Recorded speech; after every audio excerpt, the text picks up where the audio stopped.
讲到这诈骗简讯真严重，甚至诈骗集团会假作政府甲你通知，地书民众真歹判断，有的人去向骗去。为着要防止这款的情形，政府拍算伫年底进前呢，要甲改做政府发出去的简讯的号码改做3号，互民众一看就认。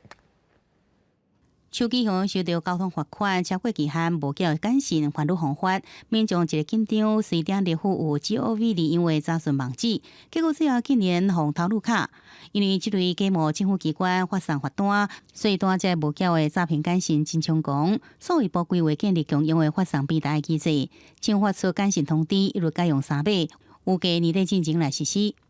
跟各大电信业者有初步沟通，所以我们会请各大电信业者帮忙。只有透过数位部建制的这个共用平台发送出去的简讯，才能够用这3码的电话号码。那其他地方发送的简讯呢，会严格禁止模仿。基层检察官把他们办案的过程中所发现的各类型诈骗案件提出一个行政上在前端需要管理的措施，相关部会共同来研究法制上如何改进。那数位部想尽办法，法务部也举行跨部会，打击诈骗的会议，甲数位部金管会这机关安怎来规范具体作为？而政府希望对发生疾病来进行管控。这话亲像疫情期间，政府发出的1922、1988这4码简讯，因为只有政府能发送3码也是4码简讯，甲诈骗集团的手机10码简讯无同，一看就知影真假。